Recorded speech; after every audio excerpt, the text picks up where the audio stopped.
The New Orleans Saints' interest in free agents like wide receiver Gabe Davis and running back Nick Chubb might not lead to signings, but they are signs of a team looking to improve. We got all that and a little bit of land yap for you on today's episode of Locked On Saints.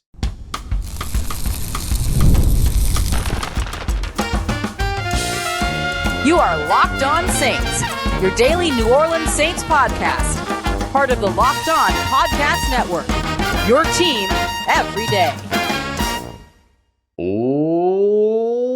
What is good, Who Dat Nation and Who Dat family? I am your host, your friend, Ross Jackson, New Orleans native, your New Orleans Saints expert and credentialed member of the media covering those New Orleans Saints as a Saints beat writer over at LouisianaSports.net. On today's episode of Locked On Saints, I want to tell you a little bit more about my conversation with defensive passing game coordinator Terry Joseph, his philosophy, his approach, and why he believes that Alontae Taylor can be the next big thing in New Orleans. We'll take a look at some extensions that the New Orleans Saints could potentially sign before the season begins, including Alontae Taylor. We're going to lead everything off with the New Orleans Saints, who are clearly ready to tinker with their roster and their interest in guys like Gabe Davis, Nick Chubb, and what it means for the team. We appreciate you very much. As always, whether it's your first time or your next time, being here with us this time, making us your first listen, and being an everydayer here on the show, which is a proud part of the Locked On Podcast Network, your team every day. The New Orleans Saints' interest in wide receiver Gabe Davis, as well as running back Nick Chubb,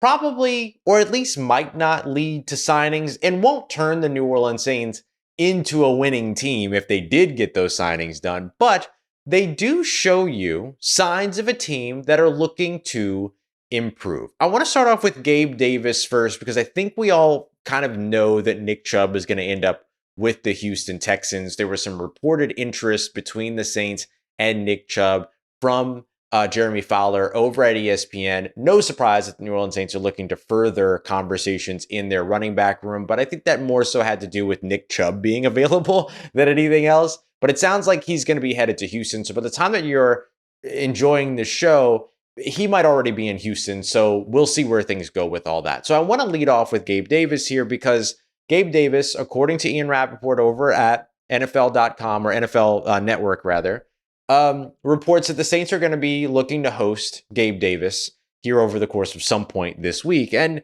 I do understand that move.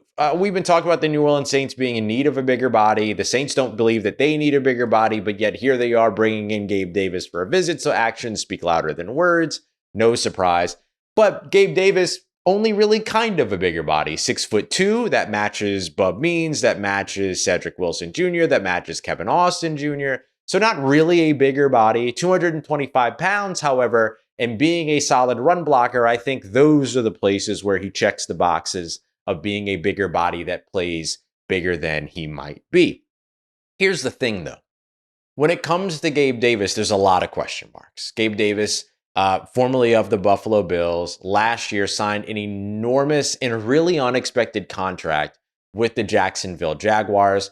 If the Saints were to sign Gabe Davis, they can thank the Jacksonville Jaguars, because they're probably going to be able to sign him for just a veteran minimum deal, because Gabe Davis is still getting $11.5 million from an uncanny contract that the Jaguars laced him with last year. And so that actually makes the job of the New Orleans Saints a little bit easier, should they decide that they want to sign Gabe Davis.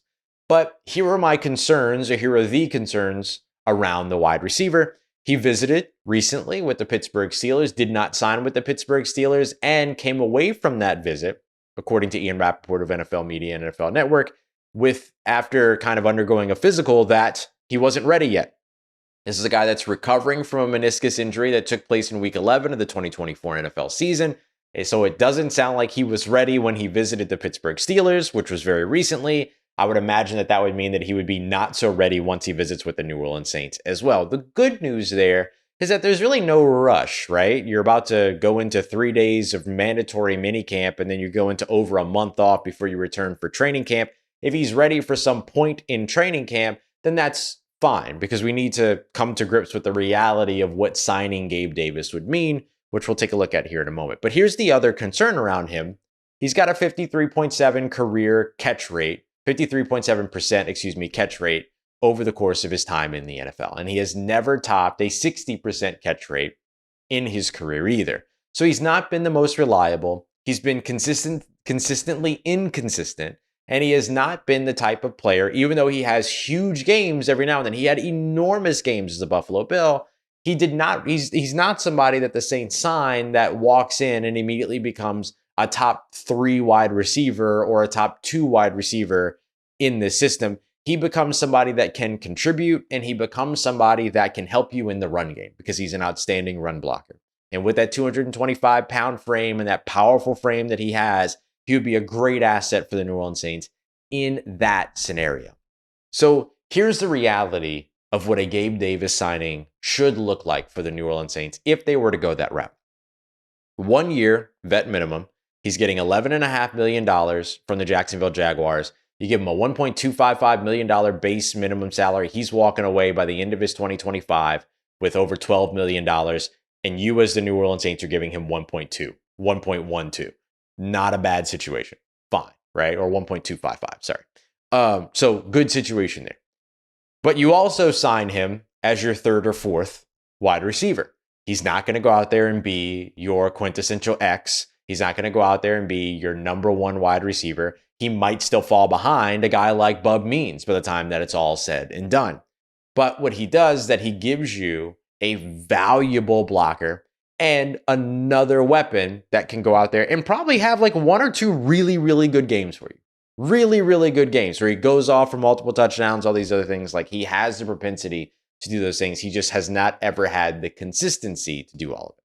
Now, here are the things that you would hope, right? I mentioned that 53.7% catch rate over the course of his career. You would hope that much like Ted Ginn Jr. back in 2017, you just get him with a quarterback that throws a more wide receiver friendly ball. And then all of a sudden, maybe things end up looking better for him. He was with Josh Allen before that. And we know Josh Allen had a lot of accuracy issues. It was one of the reasons why the Buffalo Bills went out, got Stephon Diggs, because he is an inaccuracy eraser. And then Josh Allen also developed extremely well over the course of that time. But during his time with Gabe Davis and during Gabe Davis's early years with Josh Allen, not the most reliable ball placement in that conversation. Spent last year with the Jacksonville Jaguars. Not a lot of things went well for the Jags last year. That's why everybody got fired, right? And the jury's still out on Trevor Lawrence. I don't think that the jury's still out on what everyone believes he can be, but the jury is still very much out on what everyone believes he might be, right? What he will turn into, right? Will actually be. And so take that or leave it. So does he get with one of these 2 young quarterbacks that kind of, maybe throws a more agreeable pass that works for his game or something like that? I don't know.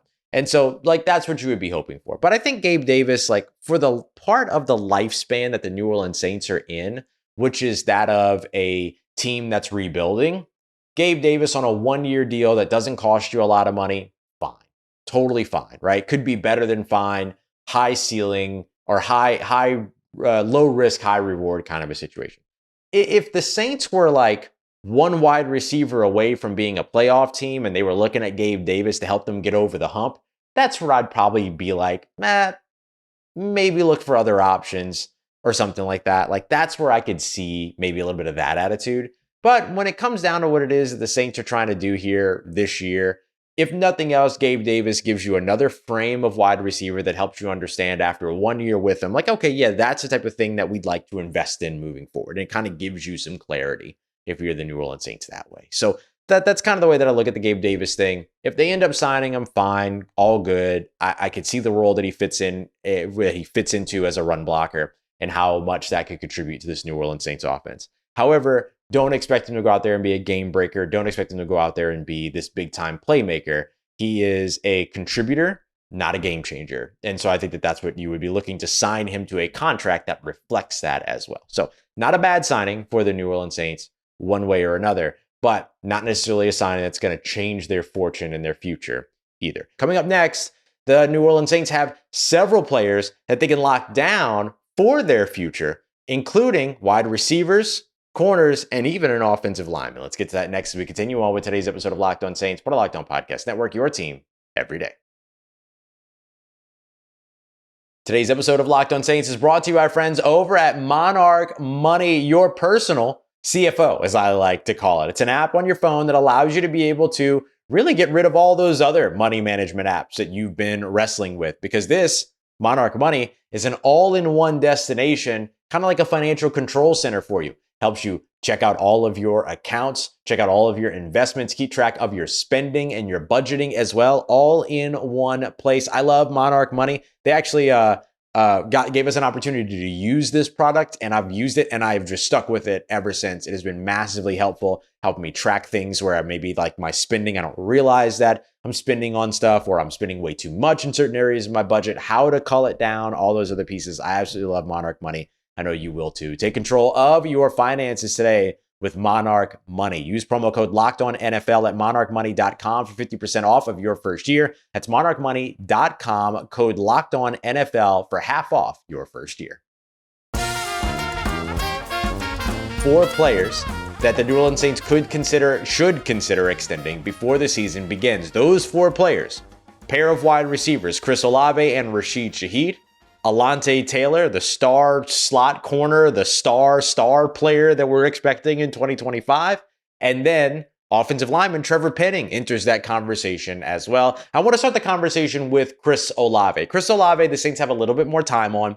He's coming into this 2025 season following a 2024 season that was concerningly cut short due to concussions, things like that. I could see the Saints, who picked up his 5th-year option in 2026, saying, you know what, let's see how 2025 goes, see what your return looks like, all those other things, and then maybe making that decision at a later time. But then if he goes out there and he has this incredible 2025 season, and the 4th season for wide receivers in the NFL is typically the season where players either take off or fall back. We've seen that with so many players. I'll remind you, of course, of Michael Thomas, who set records in his 4th NFL season. That was not unlike other wide receivers of his time and of his era of wide receivers around the NFL. And so Chris Olave could have this explosive 2025. If he can stay healthy, stay on the field, he's going to be the focus of this New Orleans Saints passing game. So it could make things a little bit more complicated, but at least the Saints would get one more year of cost control, knowing that they've already picked up that 5th-year option, knowing that they can expect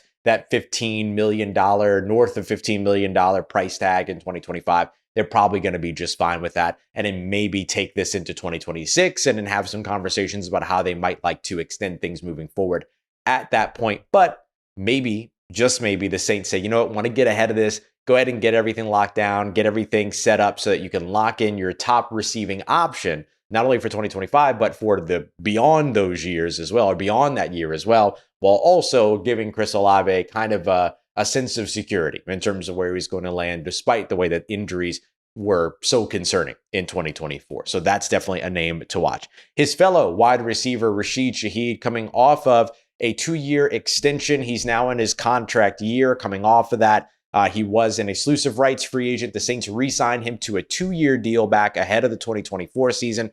So now getting an extension done with him early is the type of deal that makes sense for New Orleans. And they could do that in the preseason like they did last year with Pete Werner, like they've done with other players in the past. They could also do it as the season began. They did it in October last year with Alvin Kamara. You go back a few years, you can find in-season extensions for Carl Granderson, Marshawn Lattimore, Demario Davis in the past as well, sort of early season extensions. So this isn't unlike what the New Orleans Saints front office will typically do. And a guy like Rashid Shaheed could be a good player for them to try to lock in terms of what their future is going to look like. He's their most consistent playmaker when he's on the field, and it's going to be up to the New Orleans Saints to keep him on the field. And if he's able to continue to be the playmaker that he is, which he certainly looks like it, he looks electrifying so far in the early goings, right? It's still OTAs. There's no pass rush.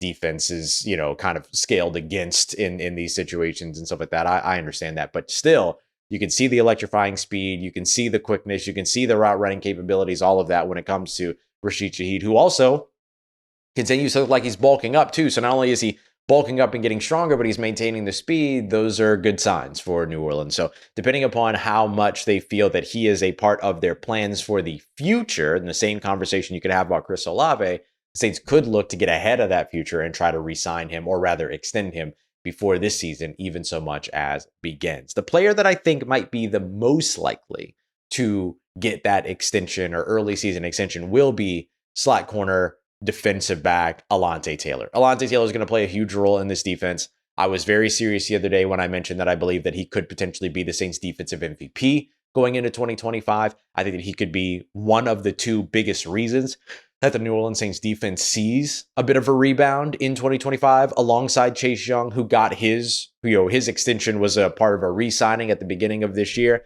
I could absolutely see the Saints further investing in Alontae Taylor this offseason or early during the season. That one would probably be the least surprising one to me. The Saints love very much what they're getting from Alontae Taylor.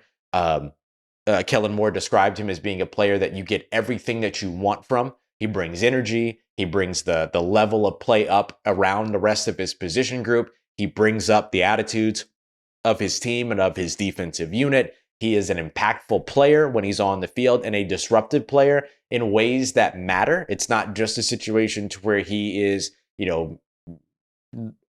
present and a warm body on the field. He's far more than that. He's getting sacks. He's getting to the quarterback. He's contributing in the run game. He's making plays at the catch point. He's covering. He's doing a ton, and he's going to be asked to do a lot more of it in this Brandon Staley defense, which is going to allow him to play with a lot more freedom, let him make some decisions about what it is that he wants to do and play with that aggressive personality. I think Alontae Taylor and an extension would make a ton of sense before the season begins, because you probably want to get a little bit ahead of him, because if he takes off in 2025 going into what is his final year on his rookie deal, you don't want to have to revisit that conversation after this year, because do you pay him as a corner? You pay him as a safety? Do you pay him as a slot corner? What's that extension look like? What are other teams willing to offer him? And where are other teams willing to pay him? How does that impact how much money they're willing to offer him? You saw Paulson Adebo come off of a fractured fibula, a broken fibula, and get a nice deal with the New York Giants that the Saints were not going to match. Don't play that game when it comes to Alontae Taylor. He's a guy that you want to stay here in New Orleans and who I'm sure would love to stay in New Orleans as well. And so getting that extension done early and keeping him kind of in the atmosphere for this Brandon Staley defense long term, I think would be a wise decision. The other one that becomes really interesting is offensive lineman Trevor Penning, former tackle, now shifted to guard, no fifth-year option pickup. The Saints have a lot of control in terms of what this means for them. How much money they want to invest in the player is very different when the player is a one-year starting guard versus a player that is a star tackle or something like that. And of course, Trevor Penning never got to that place, but had he, this would be a very different conversation, right? This would be a very expensive player that we're talking about. The Saints would probably be better off trying to get an extension done with him before the season even begins or partway through the season in order to avoid him getting to the point where he could go to the open market after his rookie contract expires and find a team that might be willing to put him back at tackle and pay him as such, or give him a one-year deal so he can earn that tackle money. Saints might need to get ahead on that one and get him paid while he's excited about playing in the interior and while you can see a potential future for him at that position. If you don't see that future, don't extend him. But if you're feeling like that's going to work for him, this is your opportunity if you're the New Orleans Saints to get out ahead and make a good financial call now so that you don't end up overpaying later. Coming up next, New Orleans Saints added some, not only just to their player roster, but they added to their coaching staff roster as well. And one of the most exciting hires is a local guy in Terry Joseph, defensive pass game coordinator. Had a great conversation with him. Want to tell you all about his impact on the defense and what to expect in 2025. We got that coming up for you next. We continue on with today's episode of Locked On Saints, part of Locked On Podcast Network, your team every day.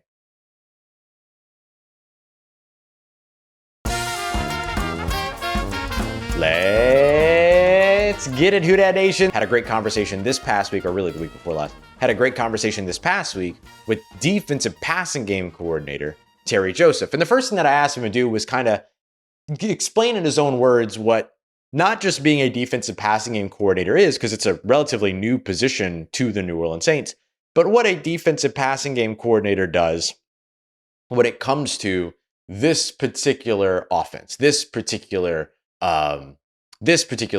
defense, and this particular coaching staff. And, things can be a little bit different, all those other pieces. And so what we're looking at when it comes to the defensive passing game coordinator, which could be treated differently if it was like with another team or whatever, is effectively somebody that's helping. If I were to kind of paraphrase what it is that he told me, it's less about calling plays or managing the passing play calls or passing defense calls and things like that. It's just more so when to use what coverages and how to cover certain situations. And so you might see, based on a certain personnel grouping in an offensive huddle, that it's likely that the team is going to come out in this formation. They do. You go to match your personnel, and then because they line up in that particular formation, you make checks and differences, things like that, changes, things like that, to make sure that your defense is communicating with one another and lining up and running the right coverage against that look, right? And so you might see a team come out in, a trips bunch formation with three wide receivers over on one side. And based on that, the defense might be in a certain play call based on that look, for instance. So you're kind of mixing and matching a little bit of what it is. And some of that is, how you're teaching the players and what it is that you're communicating to them. You match the personnel first. They all get out there, they get the formation, and they make their adjustments based upon how they want to cover and match up to that formation. Most of what Terry Joseph is doing has an impact on the secondary and players in coverage. And so that still has a little bit of overlap with guys that are lining up as those stand-up edge rushers who sometimes drop in coverage into the flats, things like that. And so sometimes, and in some cases, and this kind of goes along with the common sense thing that we've heard from other members of the New Orleans Saints coaching staff, is that if there's players that are dropping into coverage and they want to do a little bit of work as an edge rusher, but they want to do a little bit of work with the cornerbacks to make sure that they are understanding what they need to do as they drop into coverage, or maybe they want to do some work with the safeties or linebackers or whatever, they're free to do that and to pursue that. If a guy like Alontae Taylor, who is playing this role where he's going to be asked to blitz, he's going to be asked to cover, he's going to be asked to be a part of the run game. If he wants to learn a pass rush move or two from some of the guys, he can go and talk to Jay Rogers, the edges coach, and work with some of the edge rushers to learn a little bit more about taking the right angle or how to use, how to move and morph his body to, avoid contact of offensive linemen, things like that. And so you kind of get the freedom a little bit here to go and learn from the experts. And then those coaches will learn from one another, so that if, let's say, if I'm an edges coach and you're a cornerback coach, and you send me your cornerback and say, hey, teach him something to help him out with his pass rush, and I teach him something, you kind of want to know that too, so that you can carry that on as he's on the field and as he's working in your room, as you're evaluating film, all those other things, so that he's not hearing something different from you that he might hear from me. That's how the New Orleans Saints are handling this. And so again, much like when I spoke with TJ Paganelli over on the offensive side, a lot of this stuff feels like it's just common sense. It's just kind of taken for granted, but it's not. It's not always taken that way. And so for the Saints and for Terry Joseph, that's a little bit of the impact that he ends up bringing to this team, is his ability to be able to help that, right? Like when those players and when those players get the call and know what coverage they need to be in based on what look, that match of coverage versus look is based on the work that Terry Joseph is doing. So that'll give you a little bit of an idea of what that kind of defensive passing game coordinator position is, because he's not really working with a position group per se, although he does work closely with the safeties, he tells me, but he's not calling plays. He's not designing, defenses and schemes and all these other things. He's instead looking at what do we use to cover certain looks. So really good stuff in terms of what it is that he ends up providing and where you would see his impact on the field. The other place that I think you'll see his impact on the field is the way that he is able to work with some of these players to make sure that they are operating to the best of their ability. He and I had an interesting conversation around what do you do when you find a player that's great at certain things, but also has areas of growth? Do you continue to focus and ask them to simply do what it is that they are great at? Or how do you strike the balance between doing that and also putting them in positions to develop what it is that they need to develop, or where they can get even better? And the first and foremost priority sounds like putting the players in the best position to succeed. And then also working on those areas of growth as well. And so I was looking at some of these different things where maybe you see, okay, so where are players at their strongest versus where are some of the areas of growth? And I think it's fair to say that even with the cornerback scenario being what it is for the New Orleans Saints, that they have pretty good corners. Kool-Aid McKinstry, Alontae Taylor, Isaac Yiadom. We'll see how Rico Payton continues to develop. He's made some impressive plays during camp. We'll see where some of these other guys like Trey Fluellen, as well as Quincy Riley, when they get him out on the field, the rookie from Louisville, all those other things.